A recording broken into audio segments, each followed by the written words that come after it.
Tous les préparateurs mentaux veulent coacher le mental des athlètes et être magnifiquement payés pour ça. Mais qui peut vraiment le faire ? Avoir un diplôme est au mieux utile, mais jamais suffisant pour accompagner les sportifs de ses rêves. Bienvenue sur Business Infini, le podcast pour développer une entreprise tellement épanouissante et solide que tu auras envie de travailler dedans toute ta vie. Tu vas découvrir comment j'ai multiplié mon chiffre d'affaires par 36 en 5 ans et obtenu un tel succès dans le sport de haut niveau que j'ai dû m'entourer d'une équipe de coachs à force d'être débordé de demandes. Je m'appelle Nathan Delacoste et je vais te dire les erreurs à ne pas commettre, celles qui m'ont fait perdre tout mon temps, qui ont parfois ruiné ma santé et certainement détruit mes résultats, mais j'ai compris comment faire mieux et grâce à ces épisodes, diffusés chaque semaine par Ready to Rock, je te le transmets. On dit que la compétition ça se joue dans la tête, je vais te montrer que l'entrepreneuriat aussi. Bonne écoute de Business Infini. Salut Nathan, est-ce que je peux financer ta formation avec mon CPF ? Non. Dans cet épisode, on va voir pourquoi depuis des années, j'ai fait le choix de ne pas faire de formation finançable. Et je vais t'en donner des vertes et des pas mûres, tu vas comprendre ce qui se passe, mais l'essentiel tient peut-être dans cette première phrase que je vais pas dire maintenant parce qu'il paraît que pour le watch time, il faut dire les trucs importants à la fin, donc je vais commencer par les autres arguments. D'abord, la première chose, c'est que pour faire des formations finançables, il y a des contraintes administratives très fortes, auxquelles je m'étais formé. D'ailleurs, j'avais investi, je me souviens, 1200 € d'accompagnement là-dedans avec une consultante Calliope. J'avais fait ça, je crois, en 2020, puisqu'à l'époque, quand j'ai lancé mon organisme de formation professionnelle qui me permettait de former des entraîneurs à la préparation mentale et de les accompagner, eh bien, je me disais, ça serait plus simple pour eux s'ils pouvaient bénéficier d'un financement parce qu'ils ont à la fois le CPF, ils ont aussi le club qui pourrait payer grâce au fonds de formation auquel les clubs cotisent, et puis si l'État peut payer, pourquoi pas ? Après tout, c'est une bonne chose que l'État décide de former ses citoyens. Et donc, je me suis renseigné là-dessus, et là, j'ai rencontré plusieurs catastrophes. Et tu vas comprendre dans cet épisode pourquoi est-ce que c'est même pas dans ton intérêt de faire des formations qui sont finançables le plus souvent. Je m'explique. Première chose, dans le cas de la formation des entraîneurs, par exemple, pour que ta formation soit finançable au CPF, tu dois avoir un diplôme. Et j'ai un confrère qui a fait ça, parce que mes concurrents, je préfère être pote avec eux que ennemi, moi je les aime bien. J'ai un confrère qui a fait ça, il a déposé sa demande de diplôme à France Compétences, et il a attendu 2 ans que l'administration évalue son dossier, lui réponde et lui dise « Ok, on valide votre diplôme ». Mais je suis désolé, moi j'ai le couteau entre les dents, j'avais envie de développer mon entreprise, j'avais pas envie d'attendre 2 ans après l'État de savoir est-ce que je peux pas partir en expédition ou pas. Tu crois que Mike Horn, quand il va pour faire l'Antarctique, il envoie un mail à l'administration pour demander s'il peut voyager ? Non, il décide d'y aller, il y va. Moi j'avais envie que dans mon business ça fonctionne comme ça. J'ai envie que si je veux faire quelque chose, je n'attends pas la réponse de quelqu'un d'autre, et encore moins d'un organisme lent comme les organismes de l'État. Désolé s'il y a des fonctionnaires qui m'écoutent, mais vous savez qu'il y a une certaine lenteur administrative, qui d'ailleurs peut l'être parfois pour des bonnes raisons. Peut-être qu'il y a énormément de contrôle, peut-être qu'on n'attribue pas des diplômes à n'importe qui, etc. Enfin, je peux entendre qu'il y a plein de raisons. Juste, moi, j'ai pas envie d'attendre 2 ans pour ça, j'ai envie de faire avancer mon business. Et j'ai envie de faire ce que j'aime. Et d'ailleurs, à propos de faire ce que j'aime, ça c'était un des problèmes essentiels pour lesquels, alors que j'avais payé 1200 € cette consultante et qu'on était en train de faire en sorte que mon organisme soit validé par Calliope, j'ai décidé de tout arrêter parce que je me suis rendu compte des choses suivantes. La première, c'est que les critères qui ont été définis par l'État, je sais plus s'il y en a 38 ou 45 dans Calliope, c'est des critères pour lesquels l'État a dit, nous on considère que si une formation elle répond à ces critères-là, alors c'est une formation de qualité. Mais pour moi c'est bullshit. Ce que je veux dire par là, c'est déjà, première étape, si l'État savait comment faire des formations excitantes, enrichissantes, amusantes, où on prend plaisir à apprendre et on apprend beaucoup, ça se saurait. J'ai passé les 18 premières années de ma vie à l'école, et même plus, parce qu'après j'ai fait jusqu'à un master en STAPS, et j'ai trouvé ça absolument ennuyant, terrible, et heureusement qu'un jour j'ai été des formations dans le privé avec mon propre argent, pour me rendre compte que certes, elles avaient plein d'inconvénients, comme le fait de coûter cher, mais qu'elles avaient d'énormes autres avantages, comme par exemple le format. Oui, parce que quand tu peux faire des groupes plus petits, par exemple, tu peux faire des formations qui sont beaucoup plus excitantes, parce qu'elles vont être plus interactives, parce qu'elles vont avoir plus de liens sociaux, parce qu'elles vont être plus challengeantes pour les membres. Là où je veux en venir, c'est que par exemple, quand tu es finançable grâce à l'agrément Calliope, tu peux demander à l'AGFIS, un OPCO, un organisme de financement, de financer tes formations. Et l'AGFIS, ils avaient cette règle à l'époque que j'avais cherché, qui est qu'ils ne financent pas des formations qui coûtent à l'apprenant plus de 35 € par heure de formation. Par exemple, s'il y a 10 heures de formation, ta formation, elle peut pas être à plus de 350 €. Donc déjà, moi, j'ai pas envie que quelqu'un me dise à quel prix doivent être mes formations. Mais surtout, Je comprends hein, pourquoi l'État ils font ça, ils veulent peut-être réduire les coûts sur les financements qu'ils donnent. Mais surtout, comment ils font du coup les organismes de formation pour gagner des thunes malgré cette contrainte-là? Bah oui, parce qu'ils sont malins, hein, ils ont quand même envie d'être rentables. Là, ils font des formations où ils mettent plein de monde, puisque si on peut pas faire payer plus cher par heure les apprenants, qu'est-ce qu'on peut faire? On peut mettre plus de monde dans la classe. Et moi, est-ce que j'ai envie de faire des formations avec 30, avec 50 personnes par session? Non, ces dernières années, moi j'ai adoré faire des formations avec, hier soir je donnais une session collective. Bon, ils étaient 3, là c'est pas beaucoup, mais des fois je donne des formations avec 6 personnes, 12 personnes, et je crois que ça apporte beaucoup plus de valeur pour créer le type de format que je veux créer que d'avoir 40 personnes dans une session. Raison pour laquelle, à cet endroit-là, ben, je trouve que les critères établis par l'État viennent limiter ce qu'on cherche à faire en fait, c'est-à-dire créer une formation de qualité. Et ça vaut pareil pour le diplôme. Souvent, quand on va mettre un diplôme, est-ce que c'est vraiment un gage de qualité pour la formation? Eh ben, franchement, ça se discute, pas toujours, mais là où je veux en venir, c'est que il y a plein de critères qui ont été établis comme ça, qui moi me conviennent pas. Je vous donne un autre exemple. Dans une formation Calliope, tu dois, au moment où tu fais signer le contrat de formation aux apprenants, donc au moins 14 jours avant qu'il la démarre, tu dois écrire qui seront les formateurs de la formation et quel est leur CV. Ben, moi, dans mes formations, ce que j'ai adoré faire, c'est faire intervenir des coachs d'exception. Et pour trouver des gens qui ont été champions olympiques, pour trouver des gens qui ont coaché des athlètes de niveau olympique, qui ont fait des médailles, eh ben, je les trouve pas 8 mois avant de démarrer la formation, en fait. Je fais la formation et pendant la formation, j'essaye de solliciter mon réseau, j'arrive à trouver un numéro de téléphone, j'appelle, j'essaye de convaincre, je décide de payer la personne. PS, de payer beaucoup plus cher que ce que Calliope dit, puisque Calliope, ça va aussi dresser une grille de rémunération pour tes intervenants. Donc j'essaye de payer cette personne-là un prix suffisamment important pour qu'elle décide de venir intervenir auprès de mes membres. Et bah, des fois, je vais prévenir de ça une semaine avant que ça ait lieu. Et donc, il se retrouve avec un Jackson Richardson qui intervient. Et c'était pas prévu. Et ça, encore une fois, pourquoi? Parce que je n'ai pas limité ma propre créativité en disant à l'État, oui, oui, je veux rentrer dans tes critères de financement, donc je vais faire en sorte de répondre à tout ce que tu dis. Ajoute à ça que pour pouvoir répondre à tous ces critères de financement, il faut en plus devenir un spécialiste de l'administratif. Et moi, j'ai pas forcément les ressources pour payer un bras droit qui soit expert dans ce domaine-là, sur qui je puisse compter pendant des années, qui s'occupe des diplômes, des réponses avec l'État, etc. Parce qu'évidemment, il y a une énorme charge administrative derrière tous ces dossiers-là, hein. Et si je me mettais à le faire moi-même, vous pourriez me dire, ah, Nathan, mets-toi au boulot et fais-le. Ouais, sauf que, bon, déjà, j'ai passé pas mal d'années à développer mon business en bossant 12 heures par jour, mais surtout, le nombre d'heures que tu as dans une journée, il est limité. Ça veut dire que si je fais ça, je suis pas en train de faire autre chose. Et par exemple, allez les voir, hein, mes concurrents sur la formation de préparation mentale. Combien ont créé autant de vidéos sur YouTube et autant de podcasts que moi? Bah, aucun. Il y en a un qui l'a fait. Allez, peut-être deux. Ça dépend dans quelle niche on les considère. Mais pas plus. Et là où je veux en venir, c'est que mon temps, il est limité. Et donc, en tant qu'entrepreneur, j'ai envie de choisir de le faire sur des choses, de l'investir sur des choses qui me font kiffer et qui, selon moi, sont au service des gens que je veux servir. Et je crois que c'est plus au service des gens que je veux servir d'enregistrer 100 épisodes de podcast sur Obsession Progression que de répondre aux critères de l'État pour faire une formation. J'ajoute qu'en plus, la raison principale pour laquelle les entraîneurs sont venus me former avec moi ces dernières années, c'est qu'ils me perçoivent comme un intervenant de terrain, c'est qu'ils savent que j'accompagne des athlètes de niveau international, que je pratique réellement le métier. Et en fait, si je veux pouvoir former des entraîneurs et en parallèle continuer de coacher des sportifs de haut niveau, bah ça me demande du temps. Du temps que je peux pas dédier à faire de la paperasse administrative, à rentrer dans des critères, à gérer tous ces aspects-là. Et c'est le choix que j'ai eu à faire. Et franchement, qui m'a beaucoup pénalisé parce que quand je réfléchis, bah déjà quand je vois combien d'argent font les organismes de formation qui sont finançables, je me dis qu'ils ont pas du tout les mêmes chiffres d'affaires que moi. Et en même temps, bah tant mieux pour eux, ils sont rentrés dans les critères, ils ont fait le job. On verra dans 10 ans, hein, parce que si l'État finance plus ces formations-là, moi qui aurais appris à vendre des choses qui sont pas gratuites, est-ce que vous pensez que je vais m'en sortir mieux ou pas que mes concurrents qui ont appris à vendre des choses qui sont gratuites? Et ça, c'est vraiment une des questions stratégiques que je me suis posée aussi à l'époque et j'ai envie de vous transmettre comment est-ce que j'ai réfléchi en tant qu'entrepreneur.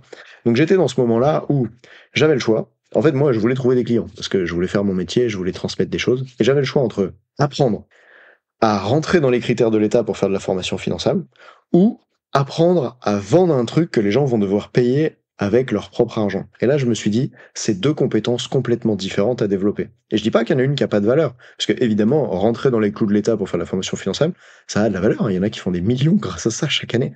Mais est-ce que c'est le type de compétence qui m'intéresse vraiment? Non, moi j'ai décidé que pour les dizaines de prochaines années de ma carrière, il serait plus pertinent pour moi de savoir vendre quelque chose que les gens vont payer avec leur propre argent.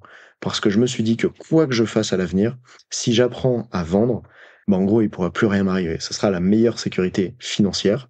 C'est pas celle d'avoir un patrimoine, c'est pas celle d'avoir de l'immobilier, des appartements en location, de la crypto-monnaie ou j'en sais rien. C'est d'être capable de vendre un service que j'ai à proposer. Donc j'ai appris à faire ça.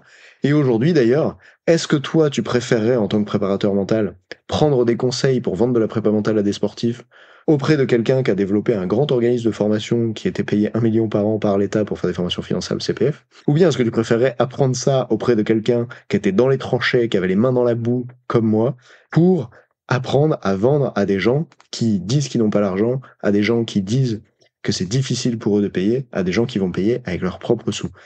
Ben, franchement, choisis le type de formateur avec qui tu préfères travailler. Moi, j'ai toujours préféré choisir des formateurs qui sont passés par les tranchées, des gens qui étaient sur le terrain, qui ont testé des choses par eux-mêmes et qui ont fait face à de l'adversité. Et c'est ça, aujourd'hui, je pense, qui me rend un meilleur formateur sur l'aspect business pour les préparateurs mentaux que beaucoup d'autres qui peut-être se lanceront à l'avenir, puisque pour rappel, j'étais le premier quand j'ai fait ça en 2024.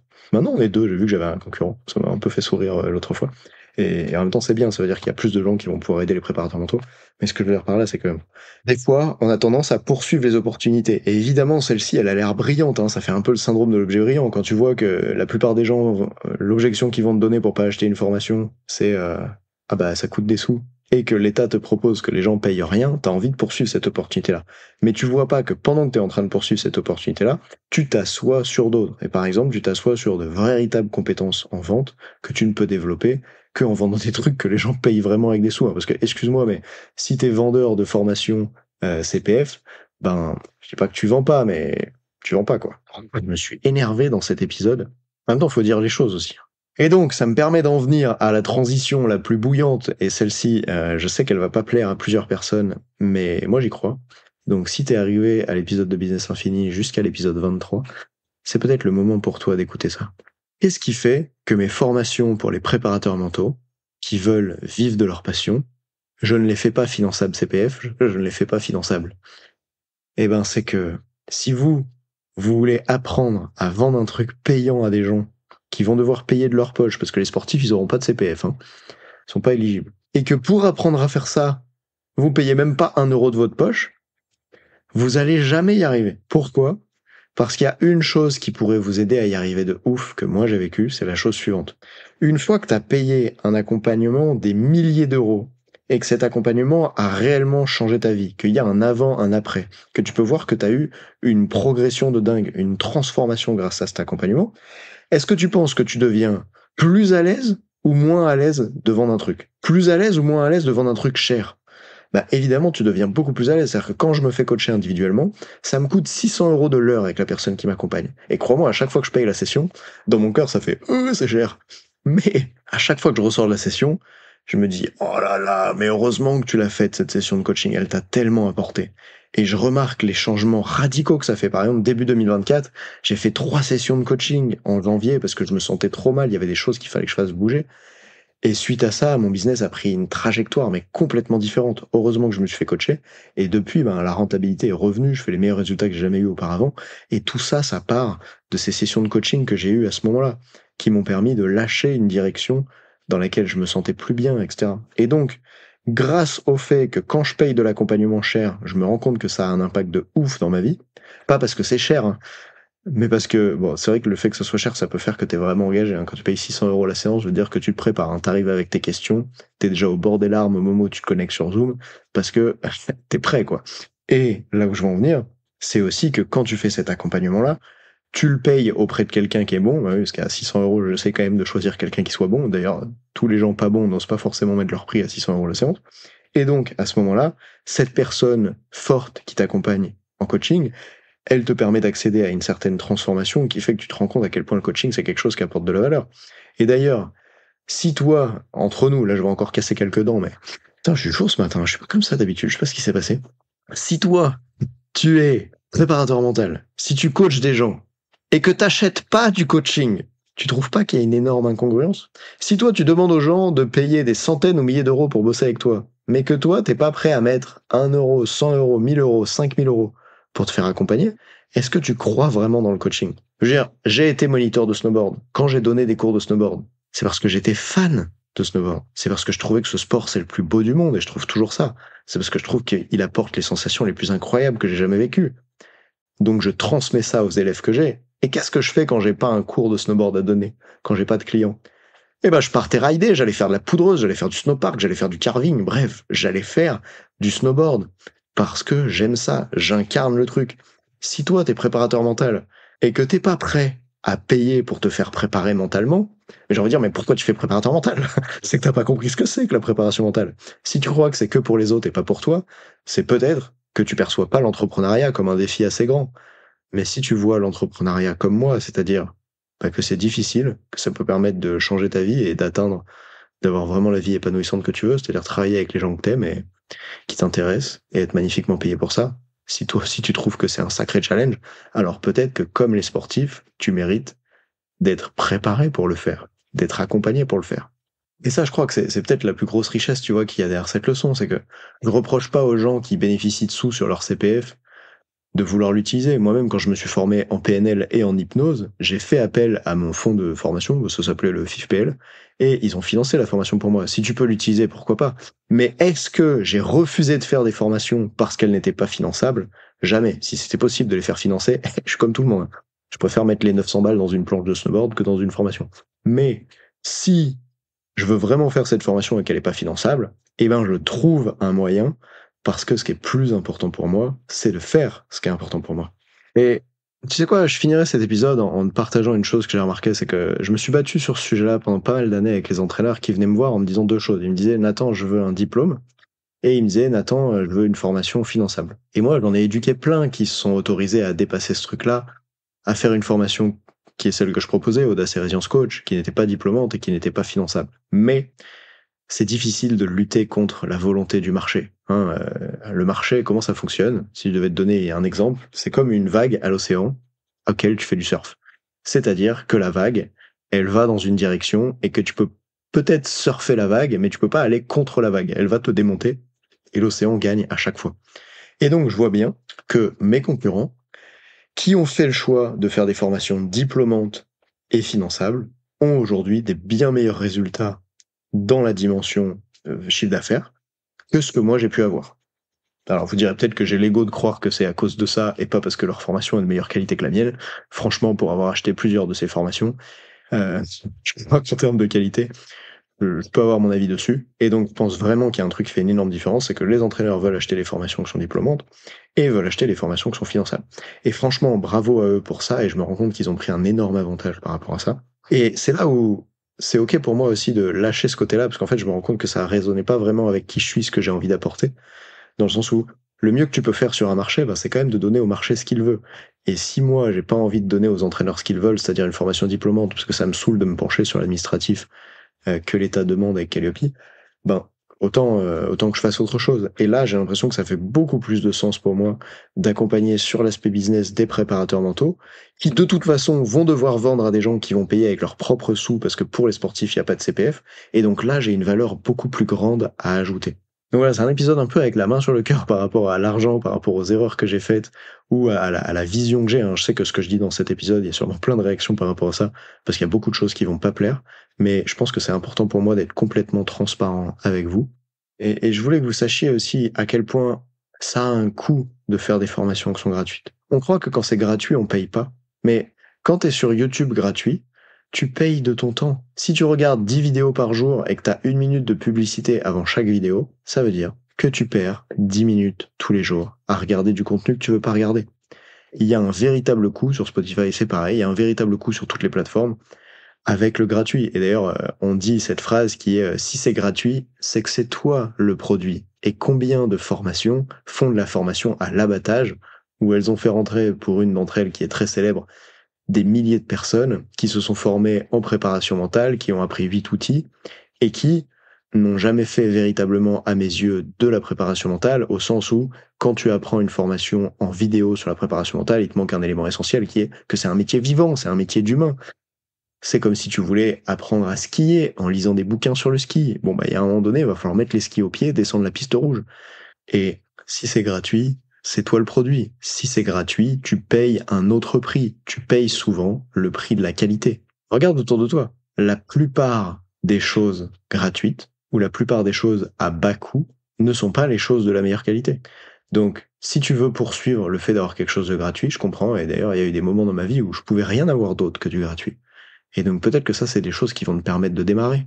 Mais à un moment donné, si tu veux quelque chose qui soit kiffant, enrichissant, qui t'apporte le plus, ben peut-être que ça passe par autre chose que le gratuit. Et la dernière fois, aux membres que je suis en formation, je leur disais, vous avez un problème par rapport à l'argent, vous croyez que les gens vont pas acheter chez vous si vos prix sont plus élevés, mais vous croyez ça avec votre état d'esprit de pauvre, et je me permets de mettre ces mots là-dessus, pas en jugement contre les pauvres, parce que j'en ai moi-même fait partie, mais plutôt de manière factuelle. Vous croyez ça avec votre état d'esprit de pauvre, parce que quand vous n'avez pas d'argent sur votre compte bancaire, votre seule obsession, c'est d'avoir accès aux choses les moins chères possibles. Sauf que, une fois que tu as suffisamment d'argent, ce que tu cherches, ce n'est plus le moins cher possible, c'est le mieux possible. Il y a une véritable transformation dans la tête des gens qui ont des sous, et ça commence pas à partir de 100 000 euros de revenus nets par mois, hein, c'est bien avant ça. Il y a une véritable transformation qui est, une fois que j'ai assez de sous, ce que je cherche, ce n'est plus le moins cher possible, c'est ce que je préfère, c'est le mieux possible, et ça, souvent, bah, c'est plus cher que gratuit, c'est même plus cher que pas cher, c'est même parfois un prix très important. Et tu vois, il y a une époque, j'avais acheté ma propre voiture, c'était une Polo de 95, je l'avais acheté 800 euros. Aujourd'hui, j'ai même pas de pneus sur ma bagnole pour ce prix-là. Pourquoi? Parce que ce que je cherche à faire aujourd'hui, c'est pas à avoir le véhicule le moins cher possible. Quand j'avais 18 ans, j'ai cherché ça. Mais maintenant, ce que je veux, c'est la voiture la meilleure possible, parce que je recherche plus la même chose. Et donc, pose-toi la question, pour la formation que tu vas suivre, est-ce que tu veux te former le moins cher possible? Est-ce que c'est ça ta priorité? Ou est-ce que tu veux apprendre de la manière la plus kiffante possible, apprendre les connaissances les plus avancées possibles, obtenir les meilleurs résultats possibles? Si ce que tu veux, c'est cette deuxième chose, alors moi, c'est celle dans laquelle je me suis spécialisé, par exemple en proposant le programme Starting Block, qui est un programme d'accompagnement haut de gamme, qui est pas un prix à 2 chiffres, ni même un prix à 3 chiffres, même si je fais des fois des événements de formation qui sont à ces prix-là, 2 ou 3 chiffres. Ce long accompagnement dans le temps, il est à un prix plus élevé. Pourquoi? Bah parce qu'on fait des trucs en petits groupes, parce qu'on fait énormément de coaching individuel, parce que la qualité, elle est poussée à l'intérieur, et que c'est le genre de choses que j'ai vraiment envie de développer, qui me tiennent à cœur. Donc si jamais c'est quelque chose qui pourrait te plaire, eh ben, tu sais où trouver ça. Et pour terminer, j'ai quand même 2 bonnes nouvelles dans cet épisode. La première chose, c'est que si jamais tu décides, en tant qu'entrepreneur, de te former avec Ready to Rock un jour, tu pourras quand même bénéficier de 2 formes de grande réduction ou de financement par l'État. Je te l'explique. La première chose, c'est que tu vas pouvoir mettre ça en charge. Je t'explique. Imagine que tu fais 10 000 euros de formation avec Ready to Rock. Eh bien, tu pourras faire en échange de 10 000 euros de chiffre d'affaires sans payer un seul euro d'URSSAF dessus, sans payer un seul euro de cotisation sociale, puisque quand tu as une entreprise, une véritable entreprise, hein, pas une micro-entreprise, mais je t'apprendrai l'optimisation fiscale, etc.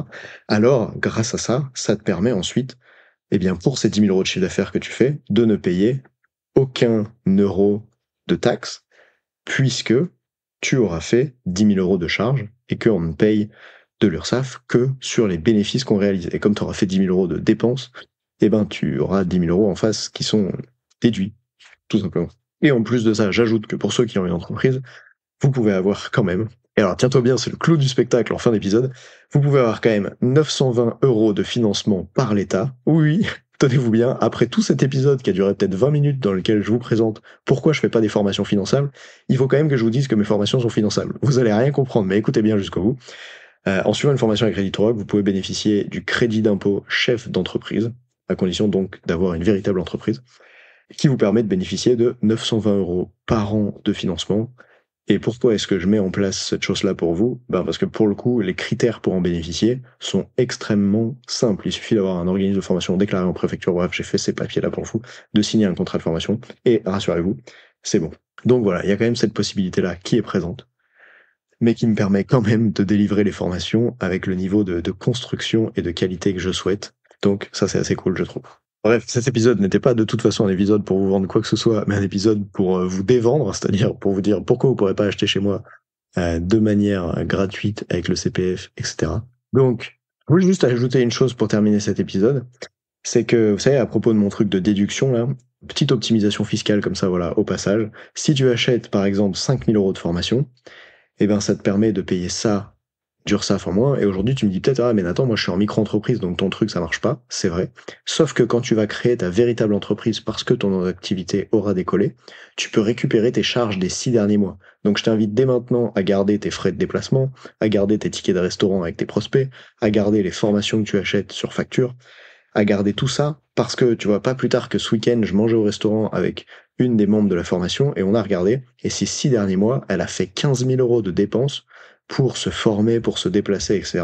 Ce qui fait que si demain, elle crée son entreprise, eh bien, ces 15 000 prochains euros de chiffre d'affaires, elle ne paiera aucun URSSAF dessus, alors que si elle restait en statut de micro-entreprise, elle devrait payer, je crois qu'on avait fait le calcul, 3 865 euros. Donc, ça veut dire qu'en achetant sa formation chez moi et d'autres, et ben au final, ça lui a fait quand même bénéficier de 3 865 euros de réduction de cotisation sociale, de prélèvement, d'impôts via l'État.